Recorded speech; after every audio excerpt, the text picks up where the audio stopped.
ఆంధ్రప్రదేశ్ రాష్ట్రంలో ఈ మధ్య చాలా మంది దగ్గర చాలా మంది నోటి వెంట వినపడుతున్న మాట ఏంట్రా అంటే కనుక తప్పు చేసేసాం. అర్థమైందా మీకు? తప్పు చేసేసాం అనే ఒక మాట వినపడుతుంది. మీకు ఆల్రెడీ ఇప్పటికీ అర్థమైపోయి ఉండొచ్చు ఆ మాట ఎందుకు అంటున్నారో, ఎవరెవరు అంటున్నారో, ఏ విషయాలు అంటున్నారో, ఎక్కడెక్కడ అంటున్నారో అనే దాని మీద మనం డిస్కస్ చేయబోతాం. ఫస్ట్ అయితే లైక్ చేయండి. రాష్ట్రానికి మొత్తం అందరికి కావాల్సినటువంటి వీడియో మీ బాధ్యతగా లైక్ చేయండి. లైక్ చేస్తే నాకు కూడా మోటివేషన్ ఉంటుంది, ఎక్కువ మందికి ఇన్ఫర్మేషన్ షేర్ అవుతుంది. కొత్తగా మన ఛానల్ ఇస్తే పక్కాగా సబ్స్క్రైబ్ చేయండి. మీ అమూల్యమైన అభిప్రాయాన్ని కామెంట్ రూపంలో తెలియజేయండి. మీరు తప్పు చేశారా? తప్పు చేసేస్తే తప్పు చేసేసాం అనేది రాయండి. లేదు జనం తప్పు చేశారా అని అంటే కనుక తప్పు చేసామని కామెంట్ రూపంలో తెలియజేయండి. ఎందుకు తప్పు చేసేసాం అని అంటే కనుక రీసెంట్గా కొన్ని సంఘటనలు చెప్తాను మీకు. చాలా శ్రద్ధగానండి, వీడియో ఎండ్ వరకు చూడండి దయచేసి. ఏంటంటే కనుక రీసెంట్గా కృష్ణా జిల్లా జగన్ గారి పర్యటన అయితే జరిగింది, మీకు తెలుసుగా. ఆ పర్యటనలో భాగంగా జగన్ గారు కొంతమంది రైతులను అయితే కనుక, అంటే బాధిత రైతులు చెప్పాలి వాడిని, ఆ బాధిత రైతులను పరామర్శించడం జరిగింది. అయ్యో ఏం జరిగింది, ఏంటి అసలు, ఎలా మునిగిపోయి, అసలు ఏమైంది, పంట ఎంతవరకు నాశనం అయింది, ఎలాగా ఏంటి అనే విషయాలన్నీ కూడా తెలుసుకోవడం జరిగింది. కాబట్టి పడిపోయిన పంట వరికంకులు అవి పాలు పోసుకోకుండా పడిపోతే కనుక పంట మొత్తం నాశనం అయిపోయినట్టే.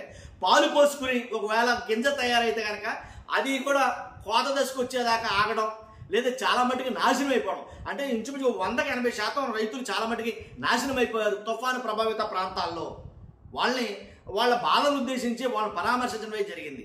అక్కడ పరామర్శలో భాగంగా కొంతమంది రైతులు వాళ్ళ ఆవేదనలో భాగంగా కొన్ని మాటలు వెలగెక్కారండి. ఏంటంటే తప్పు చేసేసాం, జగన్మోహన్ రెడ్డి గారు, జగన్ గారు మేము తప్పు చేసేసాం అని కొన్ని వ్యాఖ్యలు చేశారు. ఏంటో తప్పు చేసేసామంటే, మీరున్న హయాంలో, మీ హయాంలో, మీ ప్రభుత్వ హయాంలో మాకు ఇన్సూరెన్స్ కానీ, ఇన్పుట్ సబ్సిడీ కానీ, ఏంటి రైతుకు కావాల్సిన అన్నదాత భరోసా, ఇలాగ 1 కాదు 2 కాదు రైతు భరోసా కానీ, ఇలాగా మీరు ప్రవేశపెట్టి చాలా మట్టికి మాకు టెన్షన్గా టైం టు టైం మాకు అందేయి ప్రతి సంవత్సరం. అసలు మీరు ఎప్పుడు ఇన్సూరెన్స్ కడుతున్నారో, మాకు ఎప్పుడు ఇన్సూరెన్స్ వస్తుందో అనేది మాకు చాలా ఆశ్చర్యం అనిపించేది. అంత షెడ్యూల్ ప్రకారంగా మీరు చేశారు, ఇన్పుట్ సబ్సిడీతో సహా రైతుకు కావాల్సిన అన్నీ. కాబట్టి ఇప్పుడు మాత్రం మాకు అది లేదు. అది ఖచ్చితంగా మాకు కొరబడింది. ఏంటంటే అధికారంలోకి, అంటే కుర్చీ ఎక్కముందు ఒక మాట మాట్లాడారు, కుర్చీ ఎక్కిన తర్వాత ఇంకో రకంగా ఉన్నారు. ఇవి నా నోట్లోంచి వచ్చే మాటలు కదండి, డైరెక్ట్ రైతులు మాట్లాడిన మాటలు, కొన్ని మాటలు దీంట్లో. కాబట్టి అని మాట్లాడి మేము తప్పు చేసేసామేమో అన్న భావంతో వాళ్ళు మాట్లాడటం మొదలెట్టారు. ఇదే మాట చాలా చోట మాట్లాడటం అయితే జరిగింది. కాబట్టి రైతులకి ఇన్పుట్ సబ్సిడీ లేదు ఏంటి, కొంతమందికి అలాగే ఇన్సూరెన్స్ చేయించుకునే వాళ్ళకి వస్తుంది, లేకపోతే లేదు. కాబట్టి యూరియా దొరక్క నానా అగసోట్లు పడ్డారు, 1-2 కాదు. కాబట్టి ఇలాగ రైతు కష్టాలు అయితే మామూలుగా లేవు ఏంటి, ఏదో మూలిగే నక్క మీద తాటికాయ పడ్డట్టు ఈ తుఫాను ప్రభావం ఒకటి అర్థమైంది కదా. కాబట్టి ఆ రకంగా రైతుల్లో చాలా మంది తప్పు చేసేసామనే మాటలు అయితే వాడుతున్నారండి నిజంగా.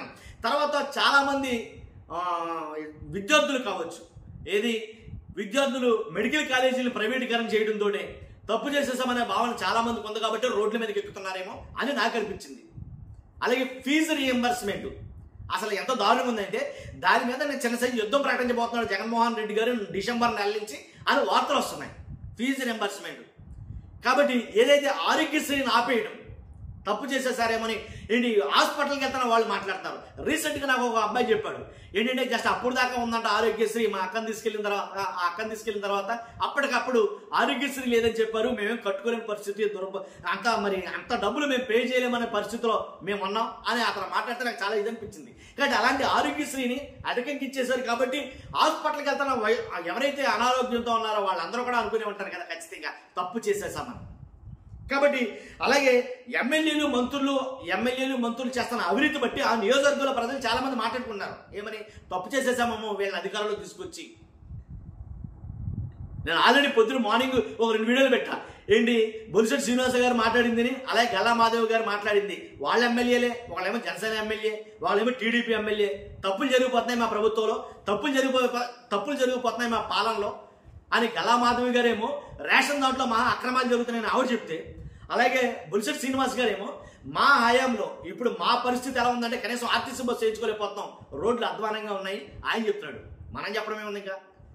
కాబట్టి తప్పు చేసేసామని కూటమి ప్రభుత్వంలో కూటమి నేతలే ఎమ్మెల్యేలే మాట్లాడుతున్న విషయం ఇది, మీరు నేను కాదు మాట్లాడేది. కాబట్టి రోజు రోజుకి పెరిగిపోతున్న ఏపీ అప్పులు, ఆంధ్ర అప్పులు చూస్తా ఉంటే విమర్శకులకి అనలిస్టులు కానీ రాజకీయ పరిజ్ఞానం ఉన్న ఎవరైనా మాట్లాడుకునే మాటలు ఏంటంటే, ఒరే జగన్ గారి హయాంలో అప్పులు పెరిగిపోతున్నాయన్న వేళలో ఆయన్ని మించి డబల్ త్రిపులు అసలు 10 రెట్లు ఎక్కువగా అయితే కనుక అప్పులు చేసేస్తున్నారో రాష్ట్రం అధోగతి పరిస్థితి అయిపోవచ్చు, ఆర్థికంగా చాలా చిదిగిపోవచ్చు. మరి అప్పుడు అవుతుందన్న శ్రీలంక మరి ఇప్పుడు అవదా అన్నట్టుగా మాట్లాడుకున్నారు. కాబట్టి తప్పు చేసేసామని మాట్లాడుకుంటారు. కాబట్టి ఇంకా 1-2 కాదు, ఏదైతే రాష్ట్రం మొత్తం 17 నెలల కాలంలో జరుగుతున్న ఈ గుడుల కాడ మరణాలు కావచ్చు, ఏవైతే 2-3 చోట్ల జరుగుతున్న మరణాలు కావచ్చు, అలాగే ఏదైతే స్కీములు పేరిట, అలాగే అక్రమ అరెస్టుల పేరిట, ఇలా 1, 2, 3 కాదండి, మ్యాక్సిమం అన్నిట్లో కూడా ఆలోచిస్తున్నారు. ఖచ్చితంగా ప్రజలు తప్పు చేసేసేమో అనే భావనతో అయితే ఉన్నారు. ఇదే భావన కంటిన్యూ అయితే కనుక కూటమికి నాకు తెలిసి మరలా చాలా కష్టమేమో అని నా అభిప్రాయం నిజంగా. కాబట్టి ఇదే భావన కొనసాగితే కనుక ఎక్కడైనా పరిపాలన దక్షత లేదా పరిపాలన విభాగం ఆ పరిపాలన అంతా కూడా మారుస్తే కనుక ఏమైనా ఆశ ఉండొచ్చేమో. ఇలాగే కంటిన్యూ అయితే ఏ ప్రాబ్లమ్స్ కంటిన్యూ అవుతాయి, ప్రజలు ఇదే కష్టాలు ఎదుర్కొంటే కనుక. కాబట్టి ఏదంటే అలా ఉంటుందే పరిస్థితి నాకు అనిపించింది. మీ అభిప్రాయం కూడా ఖచ్చితంగా కామెంట్ రూపంలో తెలియజేయండి. ఫస్ట్ అయితే లైక్ చేయండి, కొత్తగా మన ఛానల్స్ పక్కాగా సబ్స్క్రైబ్ చేయండి. Thank you very much.